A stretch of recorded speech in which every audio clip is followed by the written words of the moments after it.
Bismillahirrahmanirrahim. Assalamualaikum warahmatullahi wabarakatuh. Waalaikumsalam warahmatullahi wabarakatuh. Alhamdulillah, alhamdulillahilladzi nazzala furqana ala abdihi liyakuna lil alamin nadhira.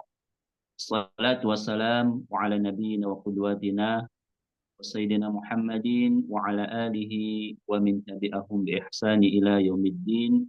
Amma ba'd. Alhamdulillah yang kami hormati Ustaz Irawan sebagai pembicara kita pada siang kali ini, termasuk beliau adalah mudir kami di Jatman DKI, yang insya Allah pada kesempatan yang berbahagia ini akan berbagi ilmu dengan kita terkait dengan bagaimana peran tasawuf melawan liberalisme dan sekularisme. Ini tema yang sangat seksi ya. Insya Allah kalau diadakannya di instansi-instansi negara, kemungkinan akan lebih seru ini Ustaz. Nanti saya sedang melobi di tempat ngajar saya di pajak pusat ini. Semoga nanti bisa diselenggarakan di sana nanti. Alhamdulillah, tanpa panjang dalam, insya Allah kita akan mulai dengan suratul Fatihah. Semoga acara kita Allah Subhanahu wa taala ridhoi, lalu kemudian diperlancar dan mendapatkan keberkahan dari acara kita. إلى حضرة النبي المصطفى رسول الله صلى الله عليه وسلم وعلى نية صالحة. الفاتحة. أعوذ بالله من الشيطان الرجيم. بسم الله الرحمن الرحيم. الحمد لله رب العالمين الرحمن الرحيم مالك يوم الدين إياك نعبد وإياك نستعين اهدنا الصراط المستقيم صراط الذين أنعمت عليهم غير المغضوب عليهم ولا الضالين. Amin. Baik, selanjutnya mohon kepada para kiai dan para asatidz untuk sama-sama menyimak dan mencatat apa yang beliau sampaikan. Pada Al-Mukarram Ustaz Irawan As-Siddiq, Jazakumullah taala, waktu dan tempatnya kami persilakan. Baik, terima kasih banyak Sidi Iman Ubadillah. A'udzubillahi minasyaitonirrajim. Bismillahirrahmanirrahim. Assalamualaikum warahmatullahi wabarakatuh. Allahumma sholli ala Sayyidina Muhammadin abdika wa rasulika nabil ummi wa ala alihi wa sahbihi wa sallim. Allahumma ya latifu lakal lutfu wa anta latifu minka yasmaluna lutfu latifu innani mutawassilun bilutfika faltu bi wa qad nazala lutfu. Amma ba'du. Alhamdulillah wa syukurlah para peserta kajian ilmu Jatman DKI Jakarta. Terima kasih banyak sudah ikut serta dalam hajatan ini. Insya Allah kali ini kita akan mengulas perihal bagaimana peranan tasawuf dalam menghadapi sekulerisme dan liberalisme. Nah, sebagaimana yang kita pahami, kita hari ini hidup di zaman ketika paham sekuler ini tengah hidup, tengah berjaya, dan lagi eksis.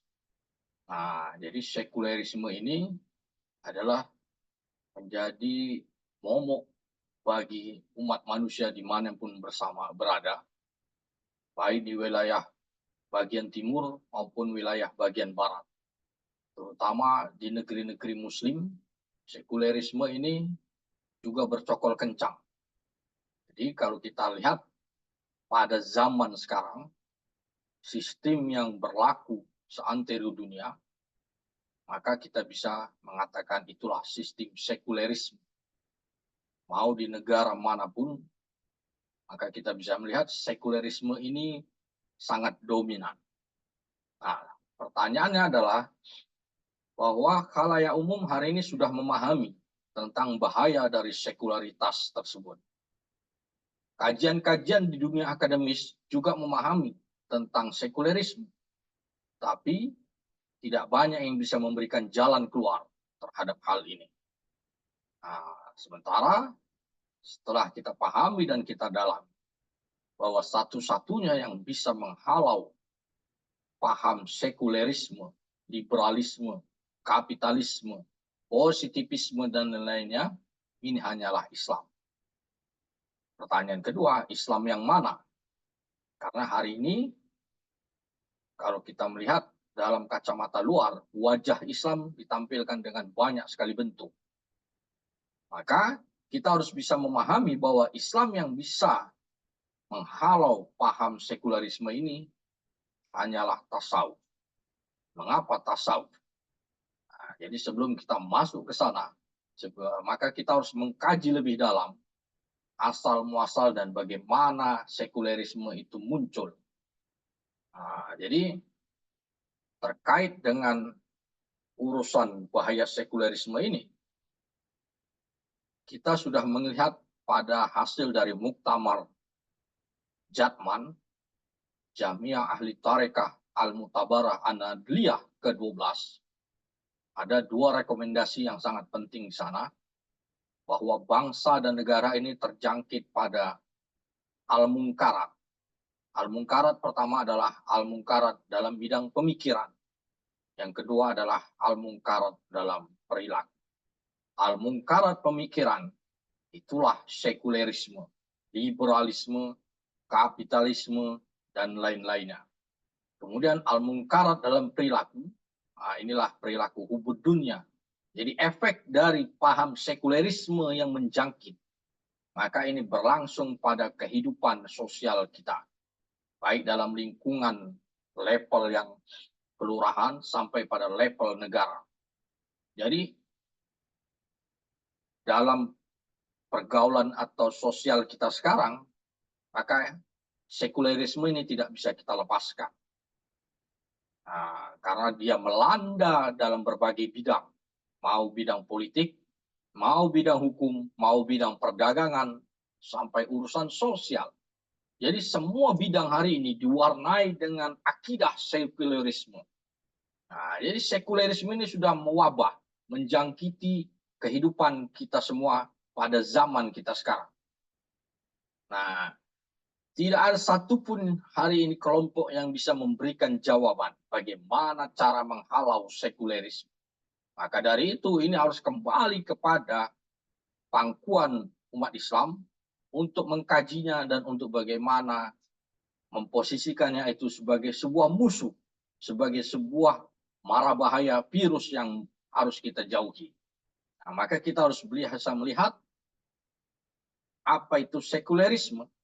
Nah, tentu sebelum masuk ke sana, kita harus melihat pada golongan-golongan pemikiran, golongan-golongan tentang bagaimana cara berpikir terhadap tiga kelompok besar, yang mana ini selalu muncul dalam setiap peradaban. Nah, kelompok pertama ini adalah kaum filosof. Nah, kaum filosof, sebagaimana kita pahami, hari ini menjadi sangat dominan. Nah, tapi filosof tidak lagi tidak lagi berada dalam posisinya sebagai filsafat idealisme, tapi sudah masuk pada filsafat materialisme. Nah, tapi itu semua kita golongkan sebagai kelompok filosof. Yang kedua, ada juga kelompok mutakalimun, ahli kalam. Nah, ini pada titik zaman sekarang, kelompok mutakalimun ini sangat sedikit. Gitu, sangat sedikit kita bisa jumpai. Yang kelompok ketiga, inilah kelompok sufi. Kelompok sufi ini adalah kaum yang selalu muncul sejak zaman Sayyidina Rasulullah SAW sampai pada era kita hari ini. Jadi kaum sufi ini adalah kaum yang menjaga tauhid agar tetap berkembang dan tegak. Tapi problematika kita sekarang, kaum sufi ini dalam posisi yang agak terpuruk karena begitu banyak fitnah dan pengajaran tasawuf ini dipisahkan dari umat. Dicoba untuk dipisahkan dari umat, sehingga dampaknya adalah kita bisa tahu umat Islam berada dalam posisi yang terpuruk.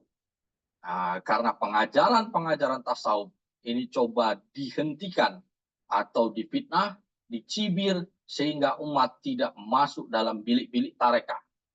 Maka inilah yang membuat kehancuran pada tubuh umat Islam. Karena tasawuf itu adalah salah satu elemen penting dalam 3 pilar Islam, sebagaimana iman, Islam, dan ihsan. Tanpa tasawufi, maka kita tidak akan mampu memahami tauhid dengan benar.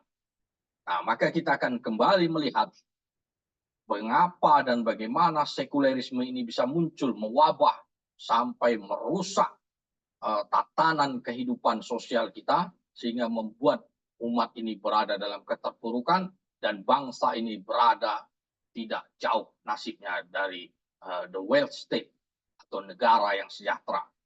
Nah, maka kita harus melihat ini pada rangkaian sejarah munculnya sekulerisme. Munculnya sekulerisme itu tidak lahir dari manhajnya kaum ahli kalam ataupun manhajnya para sufi. Sekelompok kecil orang masih menganggap dan memaksakan bahwa persoalan sekuler atau liberalisme ini muncul dari ajaran dari tasawuf falsafati, dari Muhyiddin Syekh Akbar Ibnu Arabi. Nah, ini adalah kelompok yang keliru dalam memahami diagnosa zaman. Padahal bukan demikian muasalnya sekulerisme ini muncul. Bukan karena pengajaran dari Syekhul Al-Akbar, melainkan ini muncul dari era Renaissance di Eropa. Jadi Renaissance yang begitu diagung-agungkan dalam kurikulum pendidikan kita, ternyata ini adalah dalang dari kemunculan merebaknya paham sekulerisme. Nah, Renaissance ini adalah era ketika filsafat itu dikristenkan. Artinya ketika filsafat masuk ke belantara Eropa, ketika zaman gereja Roma itu tengah berkuasa. Nah, sebelum Renaissance, maka kita harus menarik mundur ke belakang, adanya era Mu'tazilah. Nah, era Mu'tazilah ini adalah masa ketika filsafat itu masuk ke belantara Islam. Nah, jadi dari situlah kita bisa melihat korelasi antara dua era tersebut, antara era Mu'tazilah dan era Renaissance. Antara Mu'tazilah dan era Renaissance, ini dua-duanya memiliki sumber yang serupa. Sumbernya adalah pengajaran filsafat. Gitu. Nah, jadi sekali lagi, Al-Fakir sudah mengingatkan kita harus bisa memahami antara para filosof dengan mutakalimun, supaya kita tidak terjebak bahwa seolah-olah nanti dengan kosakata kita menolak filsafat atau anti atau mengkritisi filsafat bukan bermakna kita tidak menggunakan akal. Gitu. Jadi kosakata ini sudah harus lebih kita tanamkan sejak mula supaya kita bisa memahami dengan baik bagaimana ending dan konklusi dari kajian kita sekarang. Nah, pada era sekarang, di zaman kita hidup ini, paham-paham Mu'tazilah ini coba dihidupkan kembali.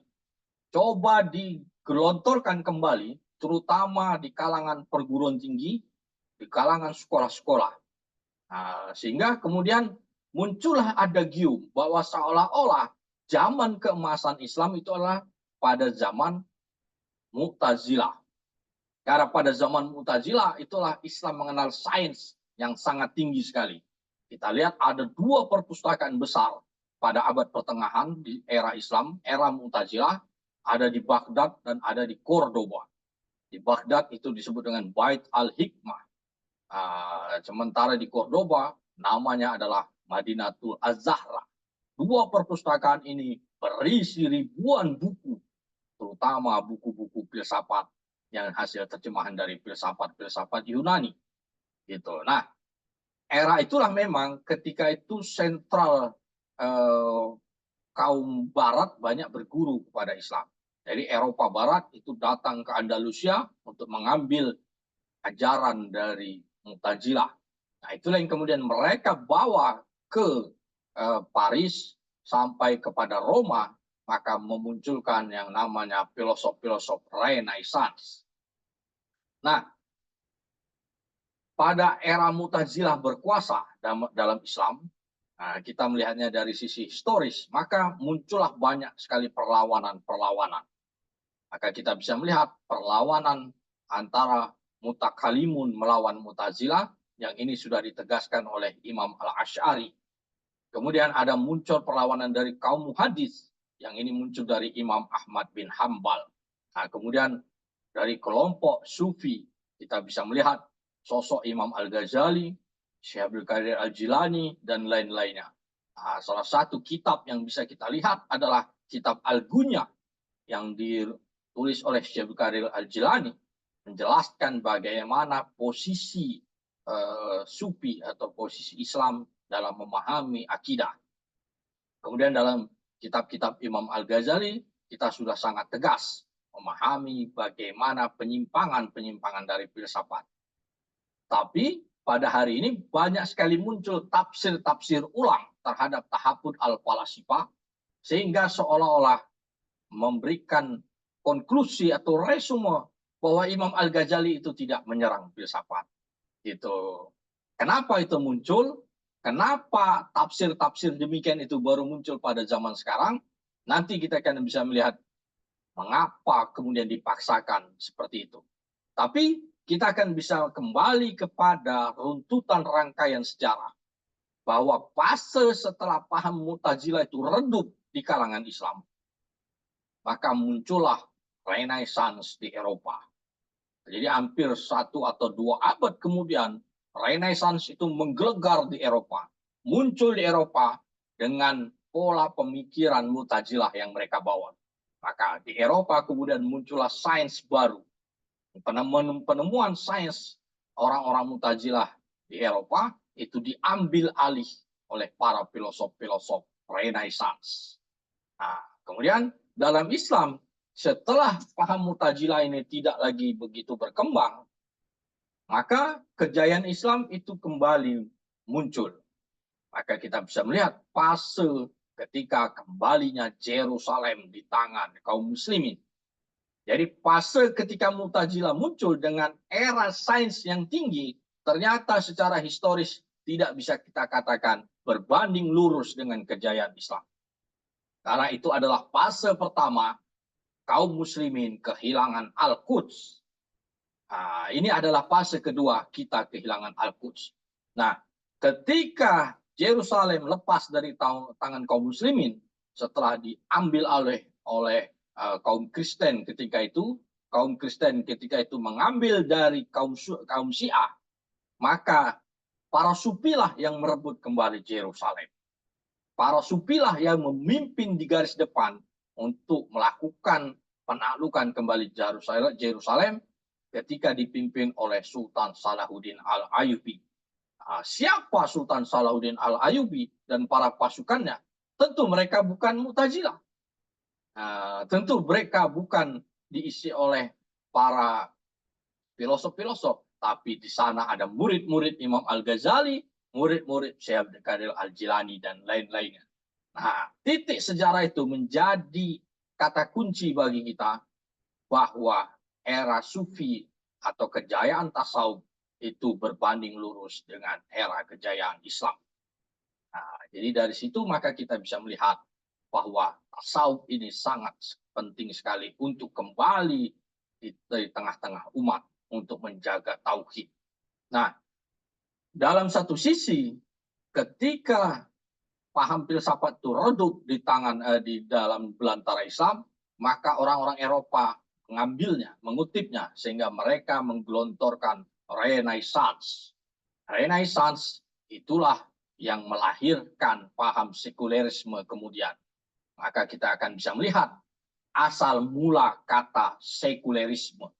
Kalau kita kaji ini secara akar kata, maka sekulerisme ini tidak kita temukan dalam kosakata Nusantara. Dalam bahasa Aceh kita tidak menemukan. Bahasa Batak kita tidak tahu. Bahasa Melayu tidak ada kata sekuler. Bahasa Sanskerta juga tidak ditemukan kata sekuler.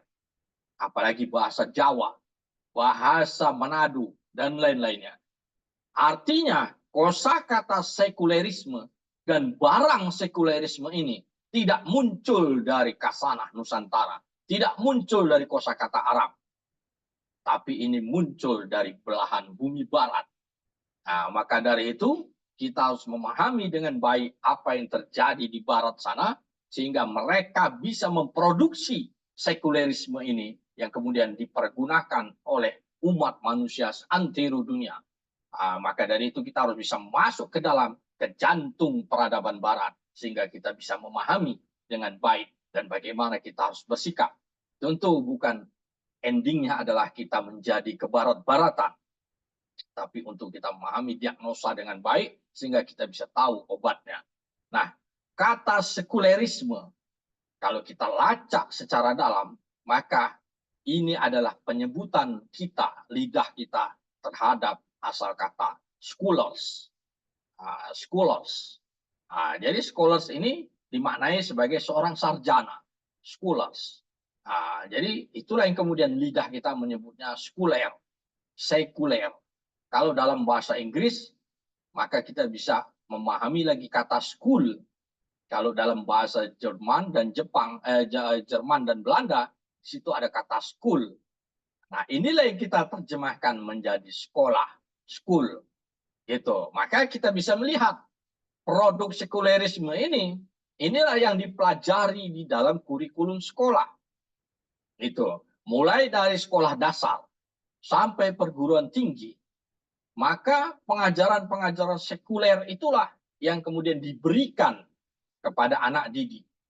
Maka kita bisa melihat orang yang produk dari sekolah umum, maka kemudian cara berpikir dan pola berpikirnya cenderung pada sekuler.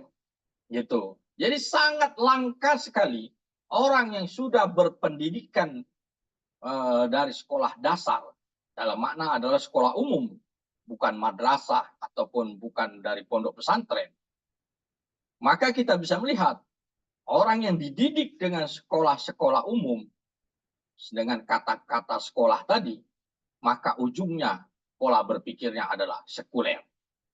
Nah, gitu. Jadi orang yang menyandang profesor, doktor, PhD, dan lain-lain, maka kalau kita kaji dan kita berdiskusi, maka pemikiran sekulerlah yang tertanam dalam otaknya. Karena memang kurikulum sekulerisme itu ditanamkan di sana. Sebagaimana juga asal katanya, sekulerisme itu muncul. Nah, dari situlah kita bisa melihat virusnya sudah berada sejak awal. Maka kita akan bisa tarik mundur ke belakang mengapa hal itu bisa muncul seperti demikian. Ini akan menarik buat kajian kita siang ini. Bagaimana situasinya sehingga kita berada dalam kemelut sekulerisme ini secara pemikiran yang kemudian masuk ke dalam semua sistem yang sekarang kita geluti.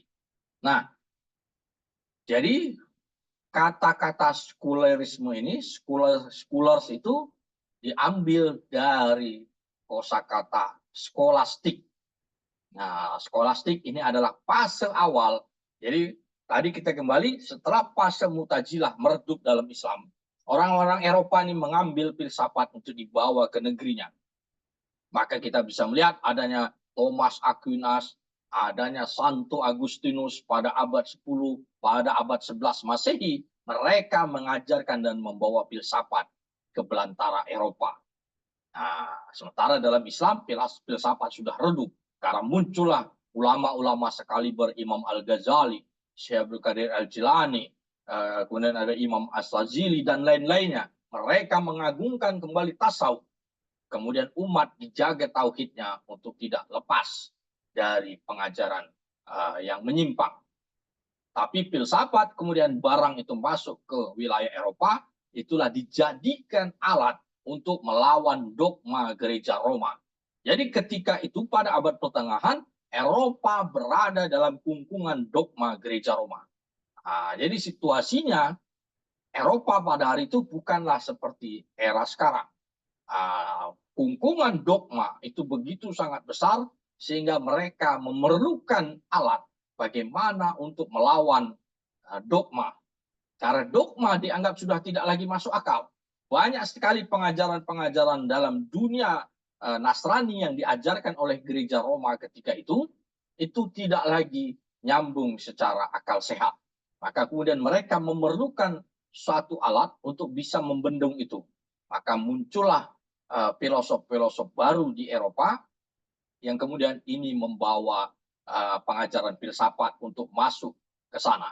Maka kemudian pengajaran filsafat awal ketika itu, itulah yang disebut dengan skolastik. Nah, jadi bagaimana memfilsafatkan agama Nasrani supaya agar bisa diterima secara akal.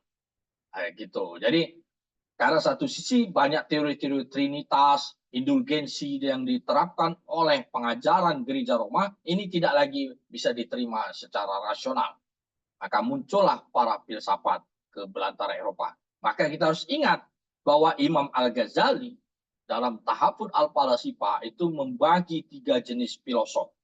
Ada filosof ilahiyun, ini yang berbicara ketuhanan. Jadi Socrates, Plato, Aristoteles, dan lain-lain, ini masih dikategorikan para filosof ilahiyun.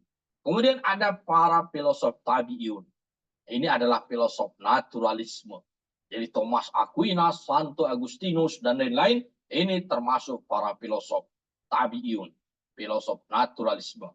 Kemudian ada filosof dahriyun. Ini adalah filsafat ateisme. Nah, yang kita hadapi di zaman kita sekarang, ini adalah para filosof dahriyun, para filosof ateisme. Siapa mereka ini? Nanti kita akan tahu, dan nama-namanya sangat populer. Itu. Baik, jadi kita akan bisa melihat pada fase selanjutnya. Jadi era awal Renaissance di Eropa, itu adalah era masuknya pengajaran-pengajaran rasionalitas. Itu menusuk pengaruh untuk menggoyang dogma gereja Roma.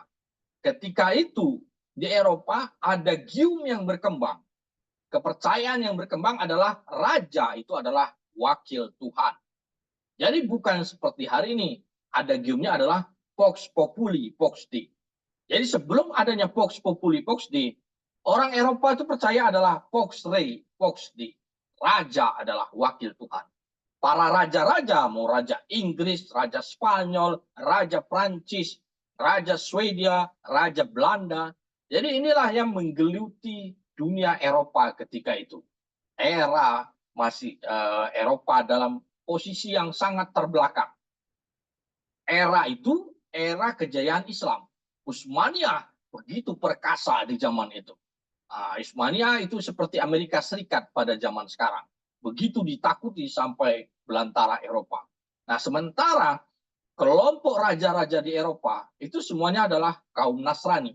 Dan mereka berada dalam satu liga yang disebut dengan Imperium Romanum Sacrum. Jadi yang mengangkat para raja, yang mentasbihkan atau mensahkan kedudukan raja di Eropa ketika itu adalah gereja Roma. Nah, gereja Roma inilah yang bisa mensahkan seseorang itu berhak untuk menjadi raja atau tidak. Maka itulah suasana Eropa ketika itu. Maka dogma yang muncul adalah Vox Rei, Vox Dei. Suara raja, suara Tuhan. Maka raja harus dihargai, raja harus dihormati, sebagaimana dia adalah wakil Tuhan. Nah, ini hampir sama dengan belantara Islam ketika itu yang menganggap sultan itu adalah ulil amri minkum, sebagai perpanjangan dari tali Allah. Nah, begitulah ada gium yang berlangsung di Eropa ketika itu. Cuman problemnya, perbedaannya, raja-raja di Eropa ketika itu bertindak sudah sangat tirani. Jadi ada banyak sekali raja sudah berada dalam posisi esoterik, menggunakan dogma agama untuk kepentingan pribadinya. Jadi maka muncullah ketiranian, termasuk juga tirani pada sisi gereja Roma. Sehingga mereka memerlukan satu barang, suatu alat untuk bisa meruntuhkan hal tersebut. Meruntuhkan ketiranian yang muncul di belantara Eropa tadi. Maka filsafatlah digunakan. Maka kita bisa melihat masuknya teori Kopernikus yang membantah dari dogma gereja Roma tentang kosmosentris. Kemudian ada Galileo Galilei yang juga membantah teori dari gereja Roma. Kemudian ada Bruno, yang ini kemudian dibakar oleh kelompok gereja Roma karena mereka menggunakan filsafat. Itu. Nah, dari sini maka kita bisa melihat titik awal pengajaran rasionalitas itu masuk ke sana. Nah, dari situ memang sekolah-sekolah skolastik itu sudah muncul.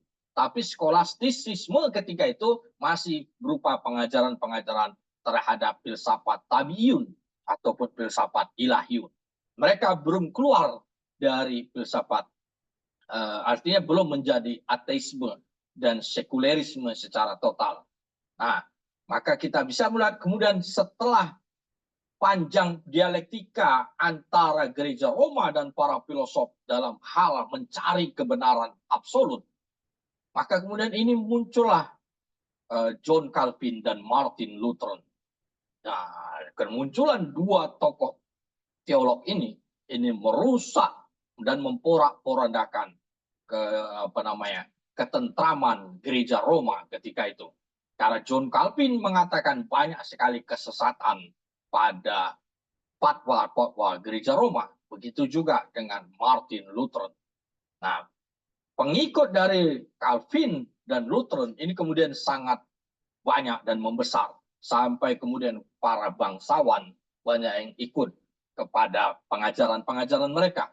Nah, saking besarnya pengajaran mereka, maka kemudian tahun 15 sekian, gereja Roma dan kelompok raja-raja yang berada dalam otoritas gereja Roma mengeluarkan satu fatwa mengatakan bahwa pengikut Lutheran dan Calvinis itu dianggap sebagai pelaku bid'ah. Gitu. Jadi mereka dianggap pelaku bid'ah. Maka kemudian mereka memprotes terhadap adanya fatwa demikian. Maka kemudian muncullah surat protes, itu yang dikenal dengan kaum Protestan. Mereka memprotes dianggap sebagai pelaku bid'ah. Nah, tapi kemudian muncullah satu peristiwa besar.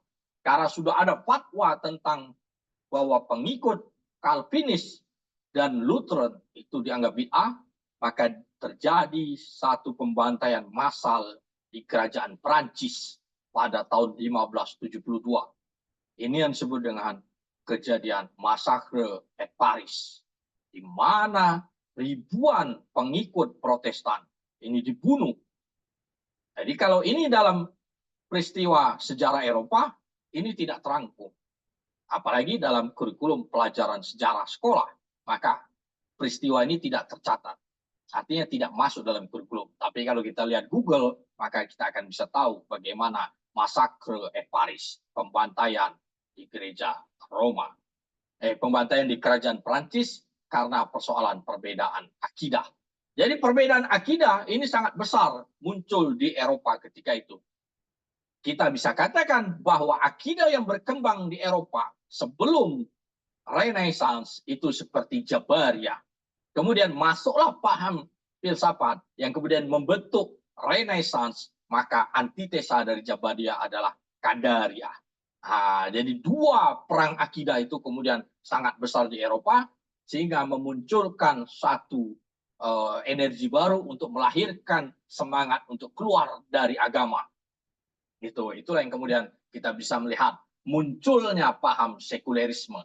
Nah, setelah kejadian Massacre at Paris atau pembantaian para pengikut Protestan di Eropa, orang-orang Eropa sudah tidak lagi banyak percaya kepada dogma gereja Roma. Mereka mulai mencari dan meminati hal baru, itulah tadi filsafat. Maka kemudian teori-teori filsafat ini kemudian makin berkembang dan diminati untuk menggoyang dogma yang berlangsung secara jumud. Nah, maka muncullah teori-teori baru terhadap bagaimana posisi dan keadaan manusia terhadap alam semesta. Bagaimana kedudukan Tuhan. Ini semua diteorikan ulang dalam era Renaissance tersebut. Sehingga muncullah bahwa Tuhan tidak lagi dianggap sebagai pengatur alam semesta secara mutlak. Karena sebagaimana dengan teori filsafat, maka kemudian muncullah doktrin bahwa Tuhan itu dianggap sebagai pembuat jam. Ketika jam selesai dibuat, maka jam berjalan sendirinya. Nah, jadi Tuhan dianggap menciptakan alam dunia ini hanya di awal. Tapi kemudian Tuhan menyerahkan ini kepada manusia untuk mengaturnya. Nah, jadi manusia dianggap sebagai punya kewenangan mutlak untuk mengaturnya. Nah, tentu dalam hal ini bertentangan dengan akidah Islam. Jadi kita memahami huwal awalu huwal akhiru. Jadi Allah tidak menciptakan semesta ini hanya di awal, melainkan juga sampai pada titik akhir. Nah, para filosof-filosof Renaissance di Eropa itu sudah membedah, membuat titik terputus bahwa Tuhan hanya menciptakan alam dunia ini di awal. Jadi pada kehidupan selanjutnya, itu adalah diserahkan kepada manusia sebagaimana dalam teori filsafat materialisme. Kemudian muncul lagi doktrin baru bahwa manusia bukanlah subjek yang diamati. Bukanlah objek yang diamati. Melainkan adalah subjek yang mengamati. Nah, jadi sebagaimana dalam teori filsafat, manusia itu sebagai pengamat. Nah, manusia yang menentukan karena Tuhan memberikan domainnya untuk mengatur alam semesta ini kepada manusia, maka manusia kemudian yang berhak mengamati. Jadi bukan lagi manusia ini sebagai subjek yang diamati. Gitu. Jadi ini adalah bahasa-bahasa pembenar untuk bisa melegitimasi ajaran filsafat untuk meruntuhkan dogma gereja Roma. Nah, dengan demikian, maka kita bisa tahu bahwa mulailah terjadi pergeseran pemikiran, pergeseran keyakinan yang dulunya bahwa manusia itu adalah objek yang diamati, kemudian karena pengaruh pengajaran-pengajaran filsafat materialisme sudah masuk ke belantara Eropa, maka dianggaplah manusia ini adalah subjek yang mengamati. Jadi manusia ini adalah pengamat. Sebagaimana kewenangan yang diberikan Tuhan, kata mereka. Nah, ini tentu bersesuaian dengan ajaran-ajaran dari para filosof materialisme. Para pengajaran Plato, Aristoteles, dan lain-lain ini juga mengajarkan demikian. Nah, sisi inilah yang kemudian diambil oleh orang-orang Eropa ketika itu untuk melawan dogma. Nah, supaya apa? Supaya bisa mereka punya legitimasi untuk keluar dari pengajaran gereja Roma. Nah, sebagaimana kita akan memahami teori dari René Descartes, orang yang sangat populer pada hari ini, René Descartes. Descartes mengatakan manusia, Tuhan, dan alam semesta itu adalah menjadi ajang penyelidikan akal manusia. Jadi manusia itu sebagai penyelidik, manusia sebagai pengamat. Gitu. Nah, dari sinilah maka doktrin bahwa manusia sebagai penentu itu dianggap mutlak. Jadi manusia yang bisa mengatur alam dunia. Manusia yang berhak untuk mengatur alam dunia ini tanpa lagi merujuk kepada kitab suci. Jadi kita bisa melihat kondisi sosiologis ketika itu, hal itu muncul dari pertarungan mereka keluar untuk keluar dari ajaran agamanya. Nah, dari situlah muncul sekulerisme itu, sehingga kita bisa melihat bahwa pengajaran sekulerisme ini muncul dari Neo-Qadariyah, kemudian muncul Neo-Mu'tazilah, kemudian muncul Renaissance, kemudian melahirkan sekulerisme. Nah, maka sekulerisme ini kita bisa melihat mengakar dari para tokoh-tokoh yang hari ini sangat populer dan sangat dikenal oleh masyarakat dimanapun berada. Nah, kepopuleran mereka ini melebihi dari tokoh-tokoh ulama sufi yang kita kenal. Jadi René Descartes memberikan kita ajaran cogito ergo sum. Apa makna cogito ergo sum ini? Cogito adalah aku berpikir, aku ada. Bahwa Descartes mengatakan kebenaran itu bukanlah yang sumbernya wahyu, melainkan kebenaran berasal dari alam pikiran manusia. Manusia yang berpikir, manusia yang menyelidiki, sehingga itu dianggap sebagai satu kebenaran. Tanpa melewati akal pikiran manusia, maka sesuatu itu tidak bisa dianggap sebagai kebenaran. Gitu. Nah, ini adalah cogito ergo sum. Jadi kita harus bisa memahami dengan baik bahwa ajaran ini berarti mengeliminasi kebenaran wahyu. Descartes tidak lagi percaya bahwa yang dianggap sebagai suatu kebenaran itu bukanlah berasal dari wahyu atau kitab suci. Jadi kalau filsafat ilahiyun itu masih menganggap bahwa kebenaran itu adalah berasal dari kitab suci, yang kemudian ini dirasionalisasi. Tapi kalau filsafat tabi'iyun itu masih menganggap adanya dua kebenaran. Kebenaran berdasarkan wahyu dan kebenaran berdasarkan akal. Inilah yang disebut oleh Thomas Aquinas sebagai adanya kebenaran ganda, Twiss-Warden Theory oleh Thomas Aquinas. Jadi kebenaran wahyu ini juga dianggap kebenaran, ada kemudian kebenaran akal, kebenaran rasio ini juga dianggap sebagai kebenaran. Tapi dalam era filsafat materialisme, maka yang dianggap sebagai kebenaran adalah kebenaran yang berdasarkan dari rasio semata. Descartes sudah mengeliminasi kebenaran berdasarkan pada wahyu. Jadi jangan sekali-sekali percaya, kata Descartes, bahwa suatu hal yang belum melewati akal penyelidikan manusia itu dianggap sebagai suatu kebenaran. Jadi tidak ada lagi namanya kebenaran wahyu. Nah, kemudian itu muncul juga dalam pengajaran Immanuel Kant. Immanuel Kant makin melengkapi kesesatan berpikir dengan mengatakan bahwa segala sesuatunya boleh dianggap benar asal telah melewati empirisme. Jadi kata empirisme ini menjadi satu kata kunci untuk menganggap semuanya itu bisa dikatakan sebagai kebenaran. Gitu. Nah, mudah-mudahan para partisipan bisa mengikuti ini semua. Nah, kemudian muncullah Niccolo Machiavelli, orang yang sangat populer pada zaman kita sekarang. Machiavelli mengatakan kekuasaan itu bukan berasal dari Tuhan. Kekuasaan adalah kehendak manusia. Manusia yang berhak menentukan siapa pemimpinnya. Machiavelli tentu menyerang pola kekuasaan turun-temurun yang berasal dari raja. Dan Machiavelli tidak percaya atau menyanggah bahwa kekuasaan itu adalah berdasarkan titah dari agama, melainkan berdasarkan kehendak manusia. Siapa yang berkuasa, kata Machiavelli dalam kitabnya Il Principe, adalah siapa yang bisa merebut dan mempertahankan kekuasaan.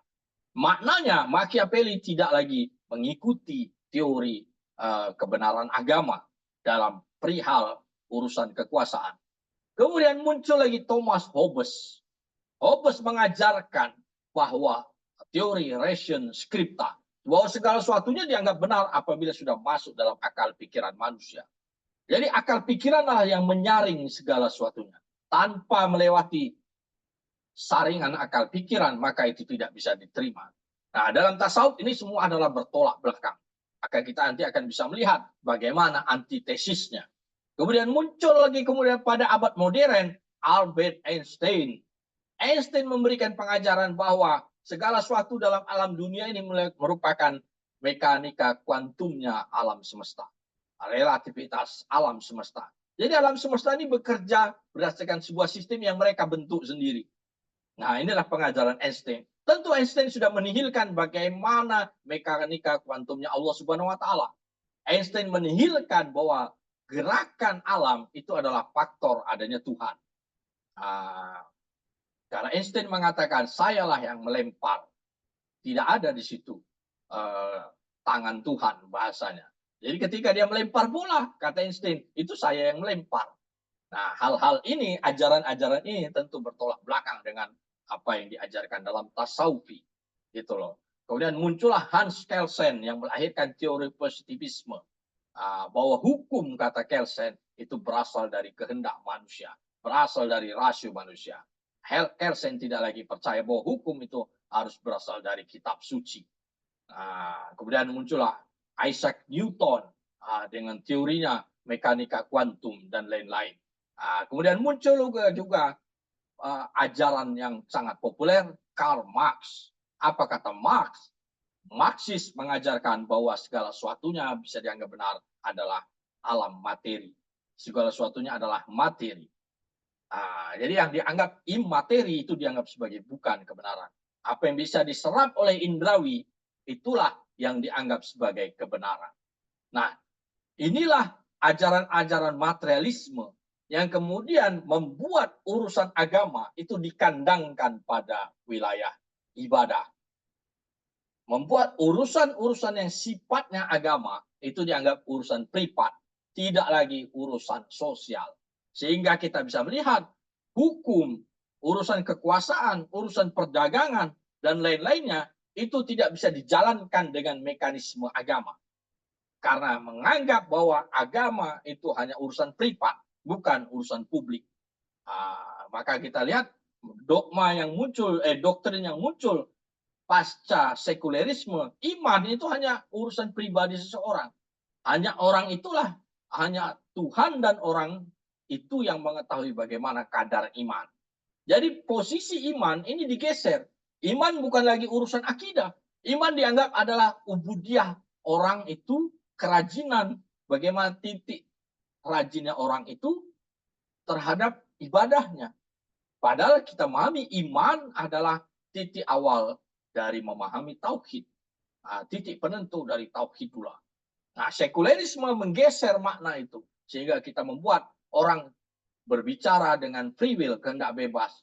Seolah-olah urusan agama itu adalah urusan privat. Nah, pada zaman ketika munculnya para filosof-filosof materialisme, di Eropa sebenarnya juga muncul para pemikir-pemikir yang anti terhadap sekulerisme tadi, yang tidak sepenuhnya setuju dengan ajaran-ajaran Descartes, Immanuel Kant, dan lain-lain. Maka kita bisa melihat ada beberapa tokoh di sini yang sangat kita bisa ambil pandangan-pandangannya untuk kita bisa mengcounter dari pengajaran sekulerisme. Yang pertama ini adalah Goethe.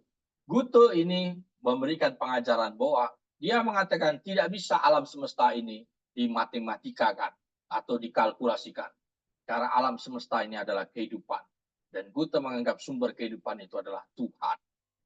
Jadi Goethe meyakini bahwa tidak bisa ini semuanya diteorikan. Manusia tidak memiliki wadah kesanggupan untuk menteorikan alam semesta. Jadi di luar jangkauan nalar manusia. Kemudian pada abad ke-20 muncul yang namanya Martin Heidegger.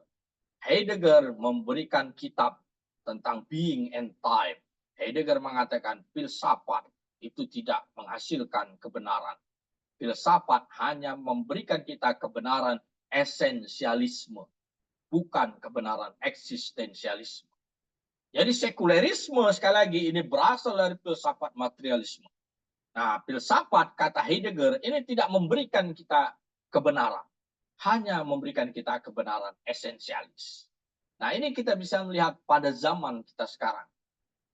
Kita zaman sekarang banyak sekali kebenaran itu bergeser pada maknanya. Gitu loh, bergeser kepada maknanya.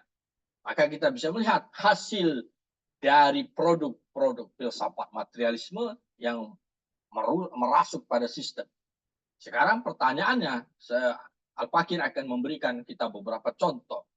Mana yang dianggap kebenaran? Kebenaran esensialis dan kebenaran eksistensialisme. Antara manusia dengan ID card, manusia dengan paspor. Paspor itu dianggap sebagai kebenaran esensialisme. Manusia ini, zohir ini, inilah kebenaran eksistensialisme. Tapi pada zaman hari ini, yang dianggap kebenaran itu adalah kebenaran esensinya. Paspornya lah dianggap sebagai kebenaran. Nah, maknanya adalah, kalau saya, warga negara Indonesia, berada di Malaysia atau berada di Amerika Serikat tanpa adanya paspor, maka diri saya ini bukan dianggap manusia. Tapi paspor inilah yang dianggap sebagai kebenaran. Gitu loh. Nah, ini sudah merusak cara berpikir kita. Inilah hasil dari filsafat materialisme. Jadi seolah-olah yang dianggap kebenaran adalah paspornya, bukan orangnya. Begitu juga dalam wilayah sertifikat pemilikan tanah. Yang dianggap sebagai pemilik tanah itu adalah berlandaskan pada yang namanya license, sertifikat. Bukan orang yang menduduki tanah itu. Maknanya apa akibatnya? Orang yang berada di Singapura sana tidak pernah mendiami tanah, itu bisa memiliki ribuan hektar tanah di Kalimantan. Artinya kebenaran sudah bergeser. Seolah-olah yang dianggap kebenaran adalah selembar surat. Begitu juga dengan perihal uang. Kita memahami uang adalah alat tukar. Tapi yang dianggap sebagai uang adalah kertas yang diproduksi oleh para bankir. Nah, itu kita anggap sebagai kebenaran. Padahal kertas itu esensinya adalah kertas. Eksistensinya dia adalah kertas. Tapi karena ada nilai yang dituliskan $10, $200, $50, itu kita anggap kebenaran. Tapi kertas dalam sebuah buku, ini kita tidak bisa anggap ini sebagai uang, walaupun ini saya print dengan gambar yang serupa dengan uang. Tapi manusia terjebak pada hal itu. Jadi banyak sekali fakta-fakta tentang rusaknya kebenaran yang berdasarkan pada hasil filsafat ini sudah berada pada titik kejumutan. Manusia tidak memiliki jalan keluar terhadap hal ini. Nah, contoh fakta lagi adalah ketika manusia merubah pola dan cara penghukuman. Cara penghukuman secara agama ini dianggap tidak manusiawi berdasarkan penilaian akal rasio manusia. Maka seorang pezina tidak lagi dirajam. Seorang pencuri tidak lagi dipotong tangan. Mereka dianggap bisa dibina dalam sebuah pembinaan, lembaga pembinaan yang namanya penjara. Tapi ujungnya apa? Berabad-abad pola itu dipergunakan dengan hasil produk rasio manusia, maka pidana penjara ini tidak bisa menyelesaikan masalah. Maka muncullah masalah baru, penjara menjadi penuh. Dan orang-orang yang keluar dari sana bukan dalam proses rehabilitasi secara kejiwaan, maka muncullah persoalan baru. Nah, hal-hal inilah menunjukkan bahwa produk dari materialisme ini tidak lagi bisa memberikan jalan keluar bagi penyelesaian manusia. Nah, dari sana maka kita bisa melihat pola berpikir sekularisme ini sangat membahayakan. Karena sekularisme ini memberikan kita penyesatan terhadap akidah, terutama dalam pemahaman kita terhadap takdir. Karena dengan sekularisme, cara berpikir rasio, maka seolah-olah takdir itu adalah perbuatan manusia, bukan kehendak Allah. Inilah menjadi titik bahayanya. Dan sebagaimana dalam kitab Al-Gunya, Syekh Abdul Qadir Al-Jilani sudah memberikan pandangan luas bagaimana titik kita untuk memahami takdir. Maka kita bisa melihat pada zaman sekarang, keyakinan orang bahwa memandang takdir itu adalah takdir bisa diubah. Takdir itu adalah karena kehendak manusia. Manusia yang berbuat. Di sini akan muncul persoalan baru. Jadi ketika takdir bisa diubah, maka lau mahfuz itu dianggap tidak bekerja atau tidak ada. Sebagaimana dalam ajaran Islam, bahwa segala sesuatunya ini adalah sudah dituliskan dalam lau mahfuz. Maka tasawuf mengajarkan bahwa kita adalah bagaimana menyesuaikan terhadap takdir itu ketika titik kejadiannya datang. Ketika qadarullah itu muncul. Jadi kita tidak bisa merubah tatanan takdir, tapi yang kita lakukan adalah berusaha menyesuaikan atau menerima qadarullah tersebut. Nah, sementara dalam pengajaran materialisme, takdir itu adalah mekanisme alam semesta. Apa yang berlangsung dalam kejadian alam dunia itu adalah teori relativitas sosial, kata Einstein. Nah, teori inilah yang lebih laku dan dikenal oleh kalangan umat manusia pada zaman sekarang ketimbang manusia menjadi ridho dalam memahami takdir. Nah, jadi materialisme ini menggiring paham bahwa segala sesuatunya adalah kehendak bebas. Karena manusia tidak lagi menggunakan kitab suci, karena cara berpikir manusia sudah berdasarkan bahwa kehendak akal, kehendak rasio, sehingga muncul yang namanya free will. Semuanya adalah kehendak bebas, dan ajaran free will inilah yang dipergunakan oleh tarekat Mason. Freemason. Jadi Freemason ini adalah real tarekat yang muncul di Hindia Belanda yang kemudian diimpor dari Eropa. Dan mereka lah yang menggerakkan paham humanisme dan lain-lain. Nah, kemudian dari situlah maka manusia seolah-olah berhak membuat hukum sendiri. Itu yang disebut dengan positivisme. Kemudian membuat pengaturan sendiri terhadap wilayah perdagangan. Maka itulah yang kita sebut dengan kapitalisme. Teori riba kemudian diutak-atik sehingga kemudian seolah-olah semuanya adalah boleh.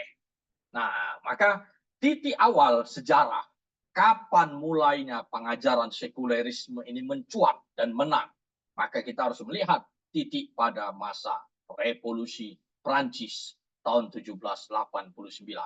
Nah, inilah yang sangat penting untuk kita pahami bagaimana kejadian revolusi Prancis ini menjadi titik awal kemenangan kaum sekuleris. Jadi revolusi Prancis adalah dikudetanya Raja Louis ke-16.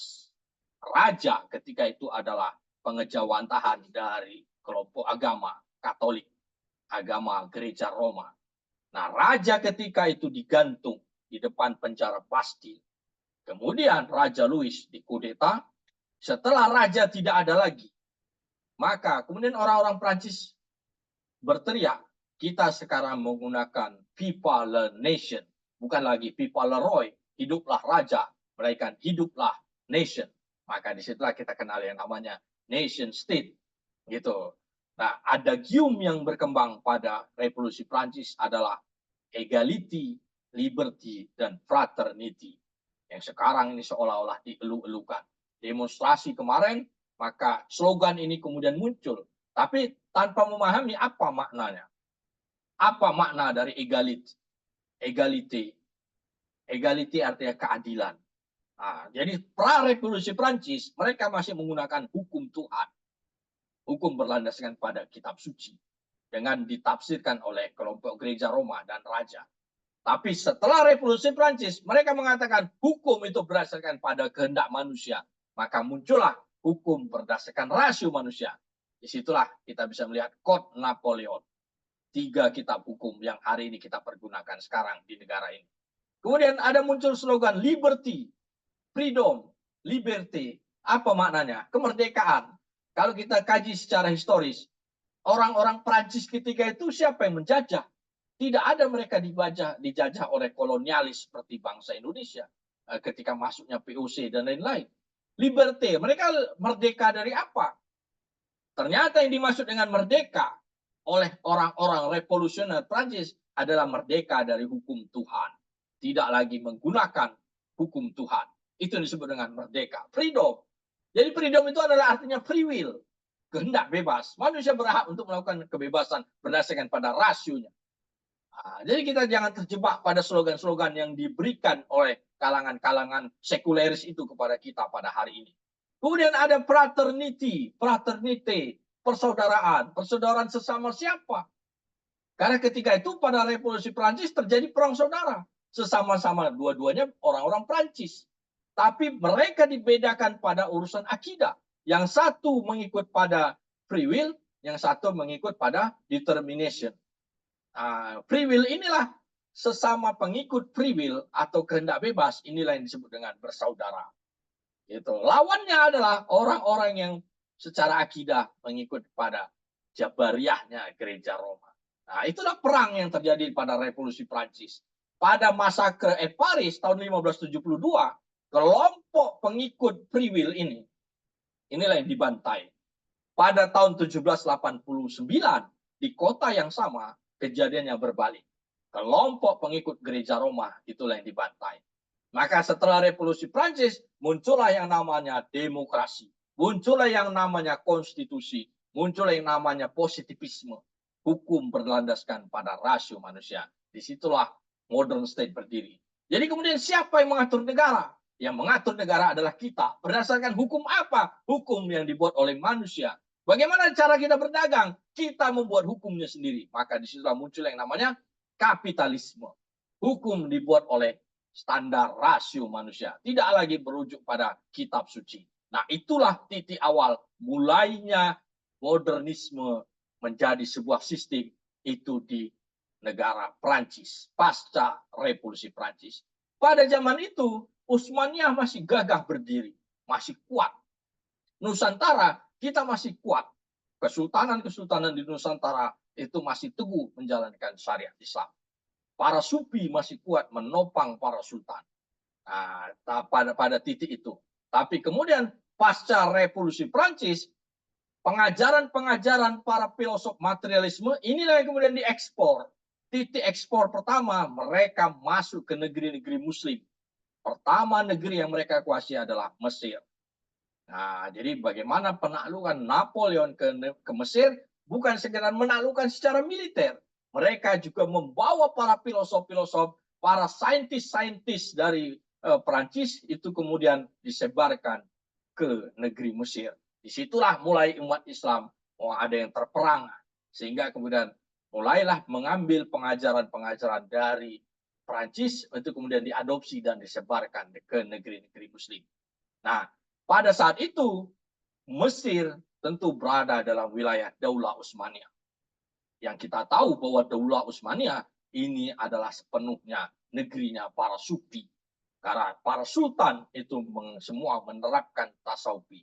Tidak ada satupun sultan tanpa memiliki seorang mursyid kecuali pasca Tanzimat di Utsmaniyah. Jadi Sultan Al-Fatih, Sultan Sulaiman Al-Qanuni, Sultan semua Sultan Selim dan lain-lain itu semua punya mursyid dan mereka punya tarekahnya. Nah, inilah yang kita bisa menunjukkan bahwa kejayaan Islam adalah kejayaan tasawuf. Tanpa tasawuf umat Islam ini akan redup. Umat Islam berada dalam kekalahan. Nah, maka kita akan melihat bagaimana dua antitesa dari pengajaran sekuleris dan pengajaran tasawuf. Kita bisa melihat sekuleris menganggap bahwa manusia ini berhak untuk mengatur alam semesta. Manusia menggapai Tuhan itu hanya dengan setelah diberikan akal, kemudian manusia berhak untuk mengatur segala sesuatunya. Nah, itu disebut dengan teori imanasi, teori penyingkapan. Sementara dalam Islam kita diajarkan bahwa kita harus melakukan penyingkapan, mukasyafah. Nah, itulah yang akan menggapai kita pada ma'rifatullah. Jadi kita akan masuk sedikit pada situasi kita sekarang, di mana pada zaman sekarang ini Islam dibonsai. Islam kemudian dipisahkan antara syariat dan hakikat. Kemudian tasawuf difitnah, dimusuhi agar jauh dari umat. Maka muncullah posisi umat Islam dalam kondisi yang terpuruk. Kemudian muncul lagi pengajaran seolah-olah tasawuf ini hanya wilayahnya di Jawiyah, di bilik-bilik tarekah, dipisahkan dalam wilayah syariat. Jadi posisi demikian itu muncul pada pasca era perang Diponegoro. Itulah era ketika para sufi dimusuhi, kemudian dikejar-kejar, kemudian jika pun tidak dimusuhi, boleh tetap melakukan zikrullah, tapi hanya sebatas di Zawiyah-Zawiyah.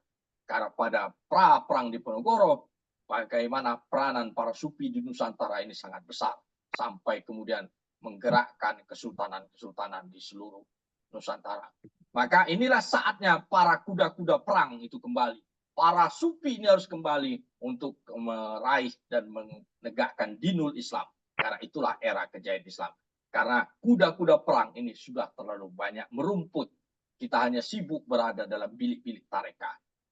Jadi insya Allah dengan mindset ini para sufi akan bisa melawan siapa musuh kita. Itu adalah para kufar yang berpikiran sekuleris dan liberalis. Masya Allah, alhamdulillah. Ya, jadi ini sedikit lagi aja, Sidi. Al-Fakir hanya mengingatkan dari pesan dari Muhyiddin Syekh Akbar Ibnu Al-Arabi, bagaimana pentingnya kita memiliki mindset yang benar. Beliau mengatakan ada perbedaan besar antara cara pandang Abu Bakar dan Abu Lahab. Abu Bakar memandang Muhammad itu adalah Rasulnya Allah. Sementara Abu Lahab memandang Muhammad hanya sebatas keponakannya. Dua cara pandang ini memiliki posisi yang sangat besar. Oke, dengan demikian maka be careful with your mindset. Kita harus berhati-hati dengan mindset kita karena mindset itu menentukan iman kita. Demikian yang bisa Al-Fakir sampaikan. Saya kembalikan lagi kepada moderator. Ihdinas siratal mustaqim.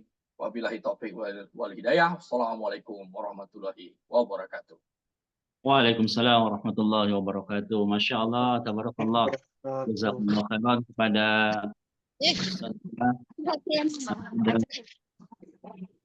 siapa ini yang sudah memaparkan materi yang begitu sangat luar biasa. Ini biasanya kalau kami di majelis-majelis sufiyin, di majelis tasawuf, biasanya ngaji hikam, Anwarul Hadi, berbicara tentang makom ridho, makom ma'rifah, ya, yang semuanya adalah kebutuhan hati. Sekarang kita, alhamdulillah, agak sedikit berbeda, tapi seperti yang beliau sampaikan tadi, dengan mindset yang benar, Kalau dalam apa namanya istilah di Jat Merdeka itu mulai dengan pikir, pikir, lalu kita akan bisa berkhidmat sebagai anak bangsa. Dia sudah memaparkan tadi, Masya Allah, mulai dari definisi terkait apa itu liberalisme, sekularisme, ya.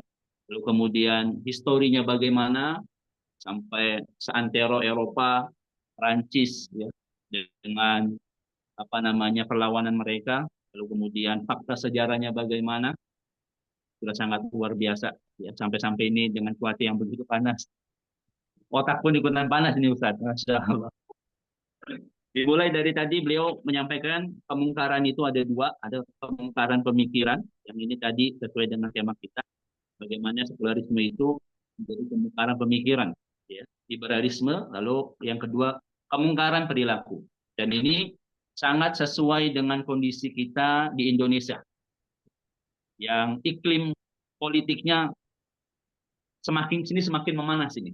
Mudah-mudahan dengan tema kajian kita kali ini terkait dengan bagaimana peran tasawuf untuk melawan liberalisme sekularisme, kita bisa mendapatkan jati diri kembali sebagai seorang muslim, khususnya sebagai seorang sufi, untuk melawan segala kezoliman ini.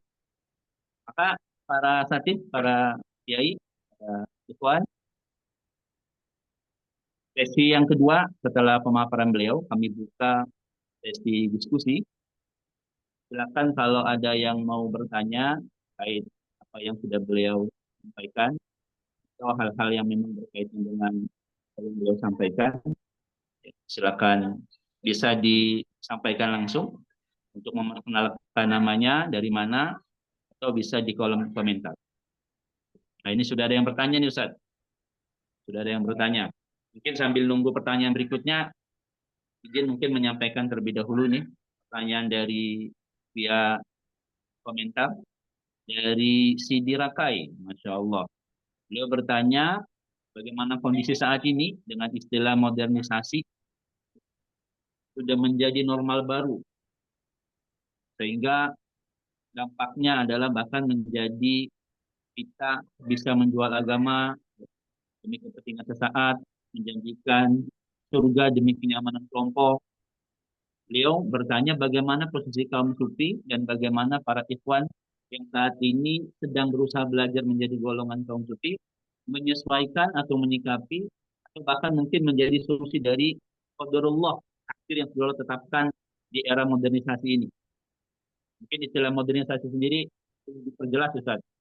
Karena saat ini kalau kita kaum sufi ini diidentikan tidak modern, tidak modernis, tidak moderat, ya. Ya, mungkin kepada Ustaz Dona, ya, kami persilakan untuk menjawab. Baik, terima kasih banyak. Oke, baik. Jadi ada dua kosakata yang selalu dipergunakan orientalis untuk menjelaskan wajah kaum muslimin pada hari ini. Nah, jadi ada yang disebut dengan puritanisme. Nah, kelompok Puritan ini adalah kelompok Wahabi. Kita bisa melihat demikian. Terlalu jumud dengan kekakuannya. Kemudian ada kelompok tradisionalis. Tradisionalis ini adalah sebenarnya para sufi, gitu loh. Kemudian ada kelompok modernis. Nah, modernis ini muncul dari mana? Modernis ini adalah muncul dari modernisme yang berasal dari barat, gitu. Jadi kalau kita bisa katakan para sufi ini adalah kaum tradisionalis. Tradisionalis ini adalah yang menjaga tradisi. Nah, maka ada tradisi riwayat, ada tradisi pengajaran, ada tradisi sanad dan lain-lain. Kita menjaga itu yang tersambung sampai Sayyidina Rasulullah SAW. Nah, kelompok modernis, jika ditanya apakah mereka perlu riwayat dalam hadis, mereka menjawab tidak perlu. Kita bisa mengkajinya secara konten. Nah, kelompok modernis inilah kelompok yang terpapar pada rasionalitas. Gitu loh. Nah, kemudian pertanyaannya, ketika Islam mengadopsi modernisme di barat, apa hasilnya? Apa yang bisa kita nampak dari kelompok-kelompok yang mereka mengadopsi modernisme di barat?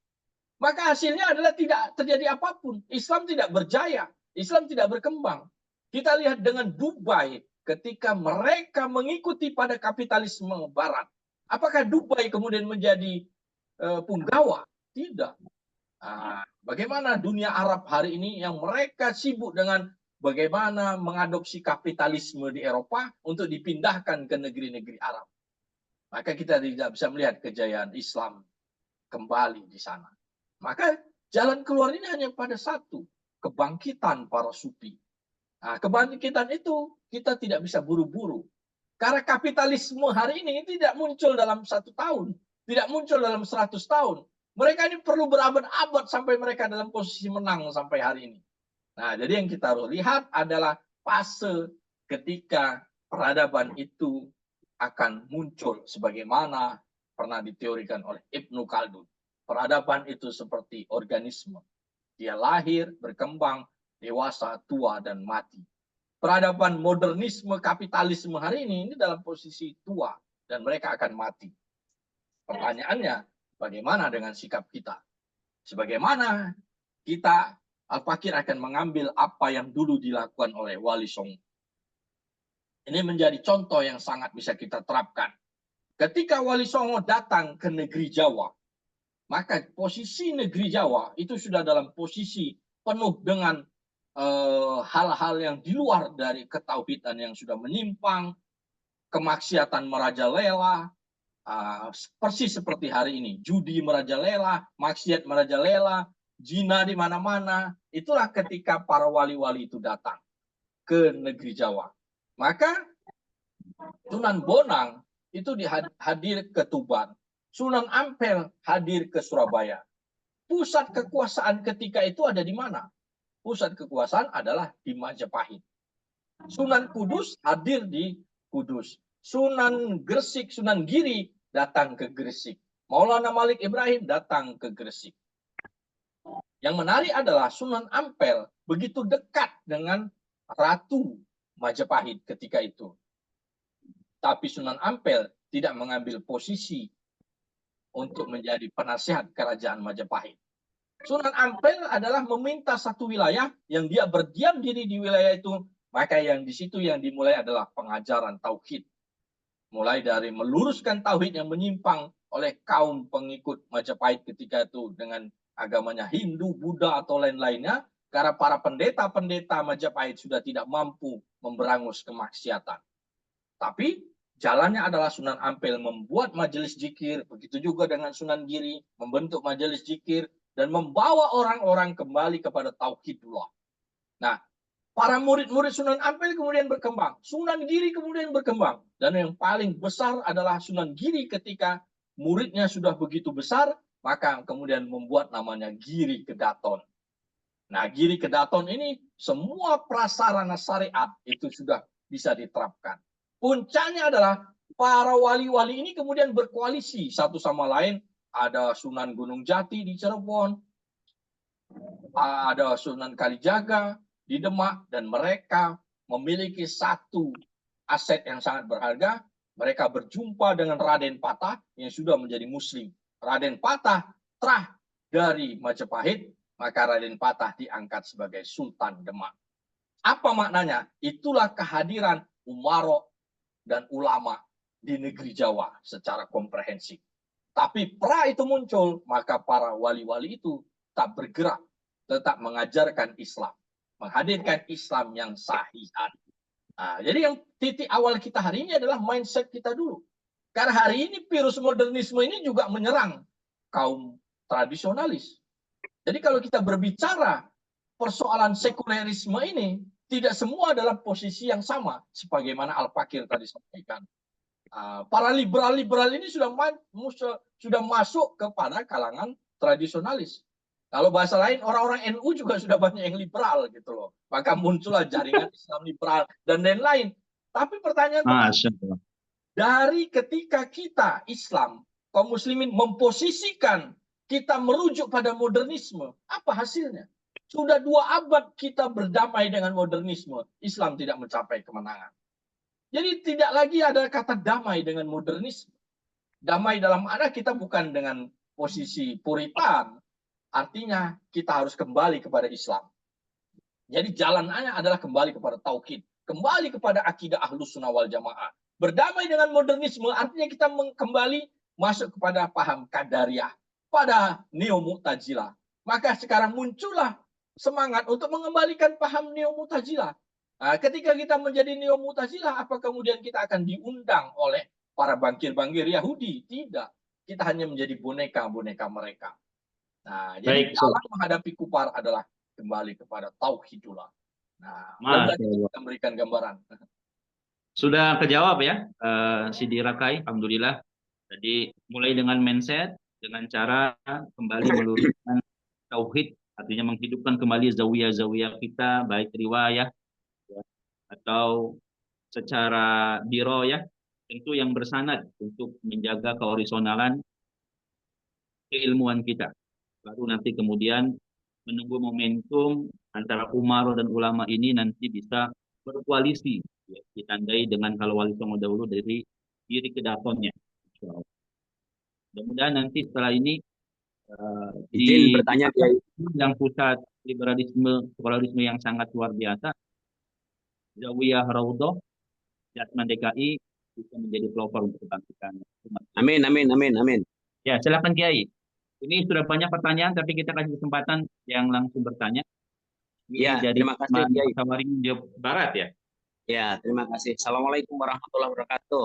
Waalaikumsalam warahmatullahi Saya Teguh Priyatno dari Jamiah Al Muhammadiyah, Kabupaten Kota Waringin Barat, Kalimantan Tengah.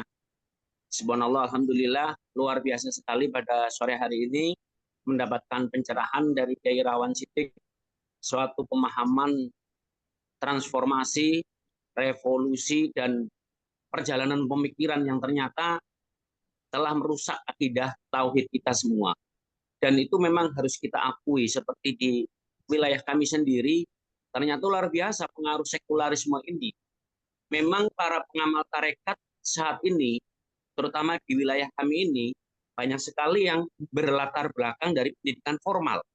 Di mana dari penjelasan awal tadi, sekularisme ini adalah awal atau berawal dari faham dan metodologi pendidikan di tingkat formal. Jadi memang luar biasa sekali, ya.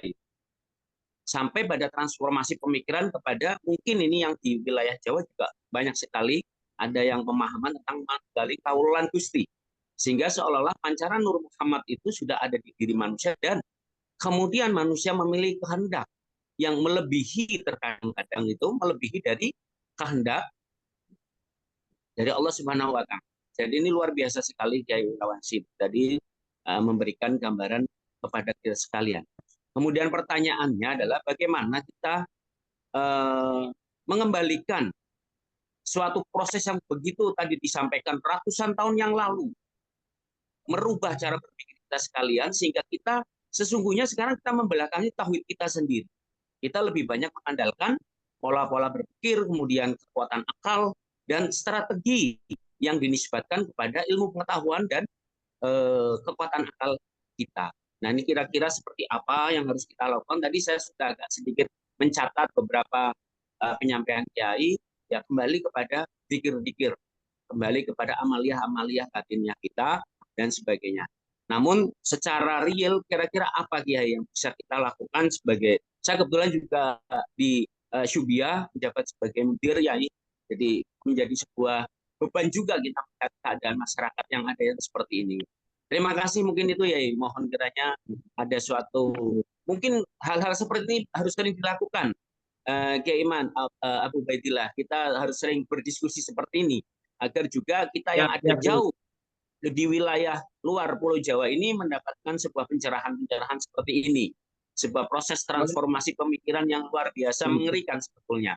Namun kita sudah terjebak di dalamnya. Itu aja, Kiai. Terima kasih. Mohon maaf kalau terlalu panjang. Assalamualaikum warahmatullahi wabarakatuh. Waalaikumsalam warahmatullahi wabarakatuh. Insyaallah nanti Jatman DKI ya setelah ini akan lebih banyak nanti kunjungan mungkin dari Jatman-Jatman daerah ataupun di DKI sendiri yang mungkin membutuhkan kajian-kajian seperti ini. Insyaallah nanti kita akan akomodir. Baik Kiai, langsung saja dengan waktu yang terbatas. Baik, terima kasih banyak. Masih banyak pertanyaan lainnya. Ya, jadi Al-Fakir akan mencoba menyinggung sedikit. Sekarang pangkal liberalisme ini ada satu kelompok menuding pengajaran dari tasawuf falsafati dengan alasan bahwa dogma ana al-haq, Dengan anak al-haq ini seolah-olah manusia ini bisa berlaku sesuka hati. Tapi kalau kita lihat sanad pengajaran, apakah pengajaran anak al-haq ini yang sampai ke orang-orang Eropa sehingga kemudian mereka melancarkan Renaissance? Tentu bukan, gitu. Karena pengajaran tasawuf falsafati yang dituding sebagai biang kerok dari modernisme ini tidak sampai ke orang-orang Eropa. Tapi itulah yang kemudian diambil oleh kelompok modernis sehingga untuk menyerang tasawuf. Bahwa tasawuf itu mengajarkan wahdatul wujud sehingga membuat menjadi munculnya kehendak bebas. Karena ana al-haq itu tidak bermakna manusia itu meninggalkan syariat atau hukum Tuhan. Tapi dengan pengajaran God is dead, kata Nietzsche, inilah yang lebih berpengaruh. Karena Nietzsche menjelaskan Tuhan sudah mati. Karena Tuhan dibunuh oleh akal pikiran manusia. Itulah God is dead. Jadi lebih berbahaya God is dead dibanding ana al-haq. Nah, jadi Nietzsche sudah menjawab itu. Tapi hari ini problemnya adalah kita kekurangan referensi. Nah, maka dari itu para sufi, kita harus menggunakan referensi-referensi orang-orang Eropa untuk membantah sekulerisme itu sendiri. Gitu loh. Tapi kita bukan mengikut pada cara berpikir sekuleris. Nah, sekarang menjadi problem besar kita adalah tadi mindset cara berpikir, sehingga ini akan merusak akidah kita. Al-Fakir akan memberikan satu contoh sebagaimana yang pernah diajarkan oleh Sayyidina Syekh Abdul Qadir As-Sufi, guru yang pernah mengajarkan ini. Jadi orang modern kalau ditanya siapa yang menerbangkan burung, maka akan dijawab Allah. Tapi kalau ditanya siapa yang menerbangkan pesawat, maka orang modern bingung. Orang akan berpikir yang menerbangkan pesawat adalah mesin, manusia, pilot, gitu loh. Nah, pertanyaannya, problemnya adalah ketika burung terbang di udara, yang satu karena Allah. Kemudian pesawat terbang di udara, yang satu kita anggap ini karena manusia, karena pilot, karena mesin. Maka di udara ini ada dua kehendak. Yang satu kehendak karena Allah, yang satu kehendak karena manusia. Nah, dua kehendak ini disebut dengan menduakan Allah. Nah, sementara posisi Ahlus Sunnah wal Jamaah, kudrah dan irodah adalah mutlak domainnya Allah Subhanahu wa taala. Jadi mindset berpikir kita yang dibentuk oleh kurikulum sekuler, inilah yang membuat kita berpikir bahwa meja, batu, lemari dan lain-lain itu adalah karena manusia. Sehingga kita tidak terputus terinterkoneksi kita kepada Allah Subhanahu wa taala. Nah, sementara tasawuf mengajarkan bahwa kita semua adalah segala sesuatunya adalah karena Allah Subhanahu wa taala. Nah, jadi memahami akidah demikian, rusaknya akidah itu tentu karena pengaruh doktrin-doktrin yang kita terima. Sehingga sekarang anak-anak SD kalau ditanya batu adalah benda mati. Gunung adalah benda mati. Dampaknya adalah seolah-olah batu tidak berzikir, gunung tidak berzikir. Nah, ini akan sangat berbahaya. Padahal itu adalah makhluk, gitu. Mungkin Masya itu Allah. sebagai pengantar. Semoga terjawab ya. Baik, ada beberapa pertanyaan lagi nih, Sat. Masih ada waktu 7 menit. Ini pertanyaan dari Ivan. Sebetulnya pertanyaannya mungkin sudah dijawab ini ya. Bagaimana mengenal Allah dengan dekat di dunia yang modern sekarang ini? Ya, tadi kalau menurut Kiai Irawan kembali kepada bilik-bilik Toriko dengan memperbaiki tauhid. Kalau beliau Sidi Ivan ini mungkin di Jakarta bisa nanti ikut kajian bersama Kiai Buya Yani Nafis sebagai Rais Am DKI di Zawiyah Rodah Tebet. Lalu kemudian ada lagi pertanyaan implikasi sosial dari sekularisme dalam konteks masyarakat yang beragam secara religius. Ya, pertanyaannya, bagaimana Ustadz sekularisme mempengaruhi kebijakan publik di negara-negara yang menerapkannya, khususnya terkait isu-isu pendidikan dan hukum dan hak sipil. Mohon tanggapannya Ustadz. Ya, dari pemaparan yang Al-Fakir sampaikan secara historis, artinya kita bisa melihat negara kita hari ini fondasinya adalah sekuleris. Gitu. Kalau kita berangkat ke pengadilan, peradilan, lembaga peradilan, maka di sana tidak berlaku Al-Quran dan Sunnah. Gitu. Karena Al-Fakir bekerja sebagai advokat. Kalau dalam membuat yang namanya gugatan, pledoi, dan lain-lain, kalau di situ diberikan Al-Quran dan Sunnah, maka itu tidak terlalu berpengaruh. Nah, bahkan dalam suatu persidangan terkait dengan tanah wakaf, majelis hakimnya itu tidak terlalu mengambil dalil-dalil menggunakan Al-Quran dan Sunnah. Walaupun itu sudah kita sodorkan, melainkan dalil-dalil dari hukum positif. Gitu. Nah, jadi artinya pola sistematika kita sekarang ini, mau tidak mau, suka tidak suka, ini adalah sekulerisme. Baik dalam bidang hukum, bidang politik. Nah, bidang politik kita bisa melihat drama yang berlangsung dalam sejak Indonesia ini lahir adalah bagaimana sekulerisme itu menjadi fondasi. Gitu loh. Mau kita katakan itu dengan label Pancasila dan lain-lain, tapi secara sistematika sekulerislah yang terlalu mempengaruhi. Bukan agamis. Jadi dari sini maka kita bisa melihat bahwa ini adalah problem besar. Kaum sufi yang begitu memperjuangkan kita melakukan perlawanan-perlawanan terhadap kolonialisme. Kalau dulu kita sebut kolonialisme, hari ini namanya kapitalisme. Jadi perjuangan ini belum selesai. Nah, kapitalisme ini berwujud dalam aturan-aturan hukum. Maka hari ini kemenangan atau kejayaan secara material ini bukan berada di tangan umat Islam. Kita mayoritas tapi tidak punya kekayaan apa kekuasaan. Maka jalan keluarnya salah satunya, ini menjawab pertanyaan selanjutnya, di sini kita juga mulai untuk melakukan tijarah. Tijarah. Kita harus menghidupkan muamalah. Bagaimana pengajaran-pengajaran dalam kitab kuning terutama, bagaimana bab muamalah itu harus kita amalkan kembali. Sebagaimana dulu diamalkan oleh kaum muslimin sebelum kita. Bagaimana soal musyarakah, istisna, mudarobah, dan lain-lainnya, itu harus diwujudkan dengan bentuk amaliyah yang real. Gitu loh. Musyarakah itu kan simple. Seperti orang berdagang pecel lele, itu musyarakah. Tidak ada monopoli di situ, gitu loh. 3 orang berjualan pecel lele, ada tukang masak, ada tukang potong ikannya, kemudian ada yang membumbui dan lain-lain. Tapi mereka berkoalisi. Nah, musyarakah ini berbeda dengan yang namanya perseroan terbatas. Karena PT ini wujud dari company. Karena kita ingat POC, apa kepanjangan POC? Parents of the company. C-nya itu company, kompak nih kalau dalam bahasa Belanda. Kalau diterjemahkan ke bahasa Inggris menjadi company. Kalau Pitung mengatakan itu company. Apa bedanya company dengan company? Company dalam bahasa Pitung itu adalah perlawanan terhadap kolonialisme. Hari ini company kita adopsi. Artinya praktek perdagangan kita ini masih belum merujuk kepada bab muamalah. Maka kita harus terapkan apa-apa yang ada dalam kitab-kitab kuning itu untuk kita kembali amalkan gitu loh, dengan skala yang sesuai dengan kemampuan kita gitu loh. Jadi skala yang kita harus berpikir adalah skala regional, skala di wilayah kita.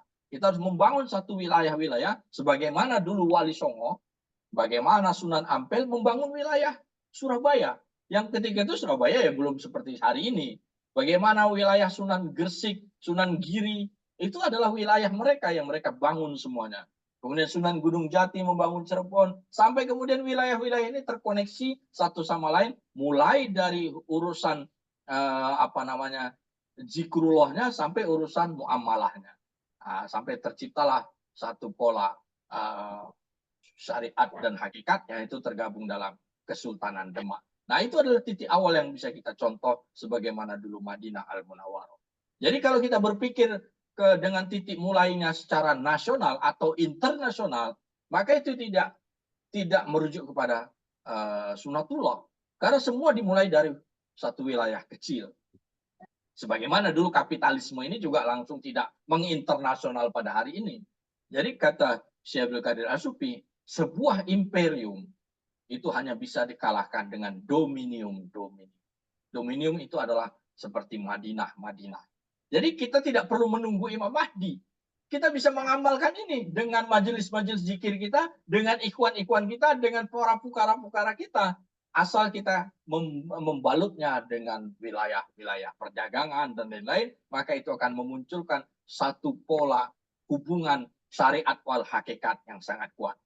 Nah, inilah yang coba kita kembali terapkan. Mudah-mudahan ini akan bisa meruntuhkan dan pelan-pelan memutus rantai dari kapitalisme.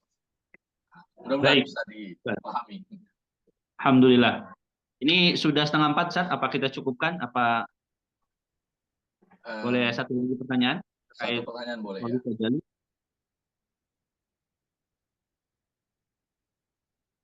Cukup, Ustaz ya? Ya. Baik. Mohon maaf kalau ada pertanyaan-pertanyaan yang mungkin belum terjawab, bisa nanti mungkin dilanjutkan di grup peserta ya, kalau seandainya grupnya belum dibubarkan. Nah, alhamdulillah para asatidz, para kiai, ikhwan ya, yang insya Allah dirahmati oleh Allah Subhanahu Wa Taala. Akhirnya kita berada di penghujung daripada diskusi kita kali ini. Bagaimana tema yang sangat luar biasa ini, tasawuf, perannya melawan liberalisme dan sekularisme. Semoga bukan hanya berhenti pada titik ini saja, tapi ini menjadi satu momentum awal untuk kita menarasikan, lalu bergerak, ya seperti mana tadi yang beliau sampaikan, ya bahwa kaum sufi harus mengambil alih peran-peran penting di negara yang kita cintai ini, baik di sektor ekonomi, di sektor hukum, beliau juga sebagai master hukum ini ya, beliau hukum dan secara praktisi beliau juga advokat, insya Allah ya sesuai dengan kriteria dari manhaj Thariqah Sajiliyah yang bukan hanya soleh secara spiritual tapi juga intelektual. Mohon maaf sekali lagi kalau belum bisa menjawab semua pertanyaan, namun kami memberi kesempatan bagi teman-teman para kiai atau para asatidz baik yang di Kalimantan atau yang di Jakarta yang menyimak diskusi kita kali ini, jikalau ingin memang mengadakan diskusi-diskusi di tempatnya baik secara Zoom atau mungkin secara langsung, bisa nanti mungkin menghubungi saya ya. Di grup ada nomornya. Sebagai penanggung jawab dari Lajnah Dakwah dan Zikir Jatman DKI, insyaallah. Cukup Kiai, ada closing statement? Ya baik, mungkin sedikit saja. Sebagaimana tadi perjalanan panjang, maka kita bisa melihat bagaimana akar dari sekularisme ini muncul, maka kemudian ini melahirkan perbedaan mindset atau cara pandang. Jadi mindset ini menentukan juga satu hal yang sangat penting sebagaimana pesan dari Al-Qur'anul Karim, bahwa wallahu khalaqakum wa ma ta'malun. Allah lah yang menciptakan diri kita dan segala apa yang kita perbuat. Pengajaran terhadap sebaliknya, Qadariyah, kemudian bertransformasi menjadi Mu'tazilah dan bertransformasi menjadi modernisme, menganggap bahwa manusialah yang bergerak sesuai dengan kehendaknya. Nah, mudah-mudahan sebagaimana surat As-Saffat 96 ini menjadi pondasi kita para tasawufi, para sufi untuk bergerak, memahami dan mengembalikan mindset ini ke tengah-tengah umat. Demikian, Assalamualaikum warahmatullahi wabarakatuh. Waalaikumsalam warahmatullahi wabarakatuh. Saya sebagai pembawa acara atau moderator, ya, mohon maaf jikalau memang ada kesalahan atau kekurangan. Terima kasih sekali lagi kepada Kiai Irawan Siddiq, para kiai semuanya, Kak Asatidz yang sudah berpartisipasi untuk mengikuti agenda kita kali ini. Terima kasih atas segala perhatiannya. Mohon maaf atas segala kekurangannya. Kita tutup dengan bacaan hamdalah. Alhamdulillahirabbil alamin. Alhamdulillah. Wabillahi taufiq wal hidayah. Assalamualaikum warahmatullahi wabarakatuh. Waalaikumsalam warahmatullahi wabarakatuh.